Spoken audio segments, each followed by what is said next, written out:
Here are some really great piano technique tips that really help me and my students get better at piano and how you think of it, how you think of your body and how you think of your joints to create better sounds.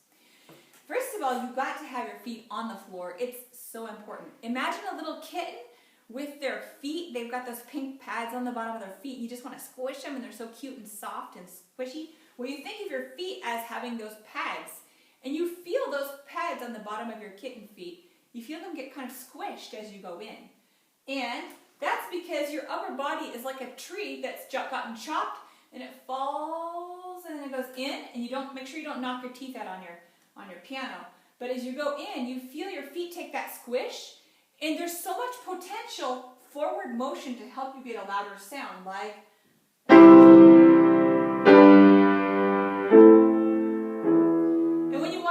sound, you subtract your speed by going that way.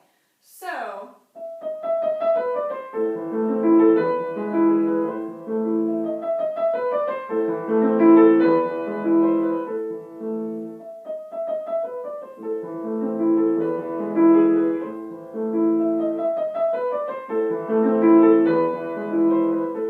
if you have your feet under the bench, that is wrong. If you have your feet stuck on top of, like if you have an upright piano and you practice like this, you're off balance. You don't have your foundation is incorrect. Make sure you have your feet a little bit wide and separate so you can feel like, when you play your scales. My bench is really squeaky, so you can tell I'm doing the right thing. I'm not scooting on the bench. That's not correct either. I'm just have my feet flat and they're like, I feel the squish here. I feel squish there. I do not want to put my foot like that and sort of balance this way or do this. This is terrible. You see students do this sometimes if you watch them from the back. If they go down, and let's stay one line down and do this. You don't want to do that. Have your feet under you so that you're like a pyramid and no one can push you over. Now let's talk about joints. These little joints here are like ripples on top of at the top of the ocean. They're like ripples, and these play the fast notes. So.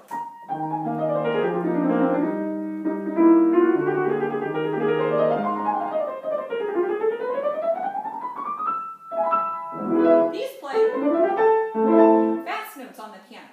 And then another thing, if you back up the hand, if you make this joint kind of still, and this is from where the hand moves, these are good for staccato eighth notes.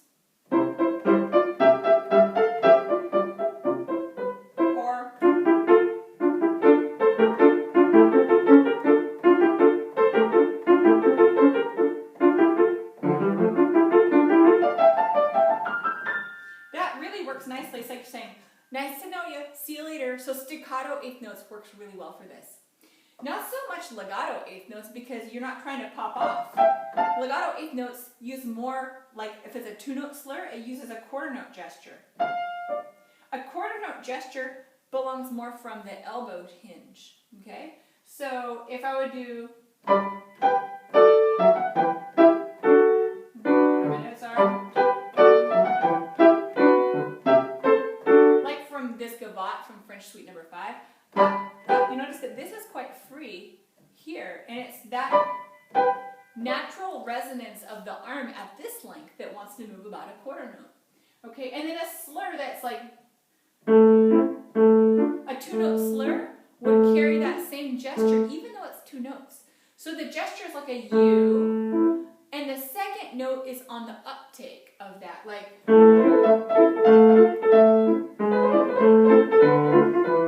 So even though the left hand's doing pretty quick down, up, down, up, down, up, it's the second note that's on the uptake of the first note's gesture. Down, up, down, up, down.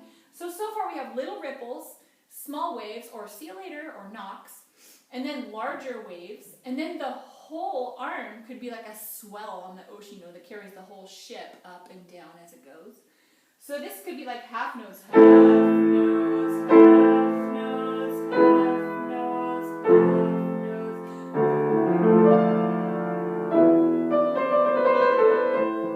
You see when I did the fast notes, those are little fingers, not the whole arm.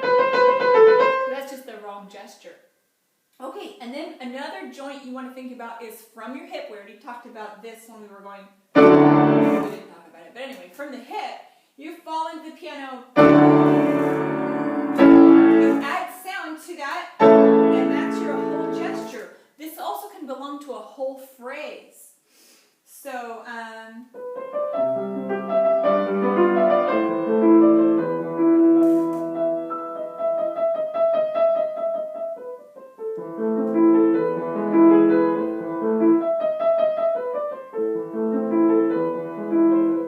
the whole phrase would be like, you add to the sound. 1, 2, 3, 4, 5, 6. So you can fall into the phrase either on a single note like this,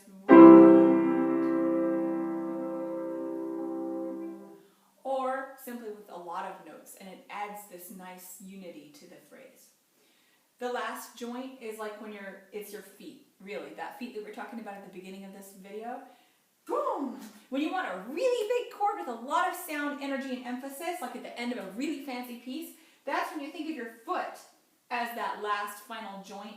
It's like the little ripples, small waves, big waves, swells, whole tides, and this is the whole world. So, at the end of the Pizanka Tarantella.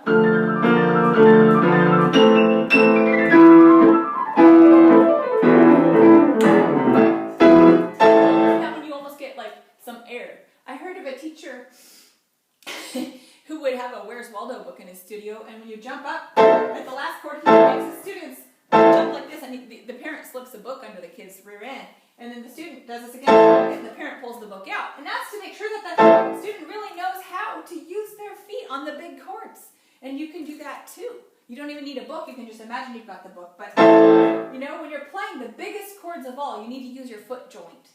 Okay, so the big phrases and the whole notes is your tied joint, your hip. And then these beautiful arms, they take care of groups of...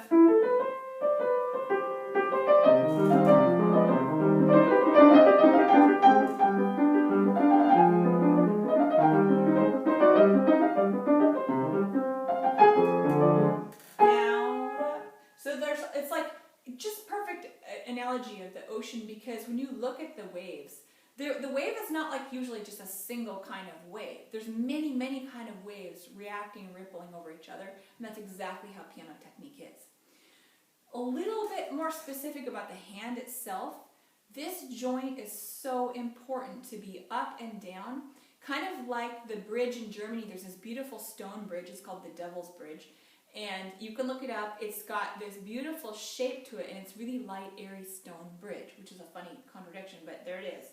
And you want the fifth finger to point down, and your arm will roll forward to help promote that shape, kind of like the tiger shoulder. As you walk from one finger to the next, you notice the weight shifts to this next knuckle. So,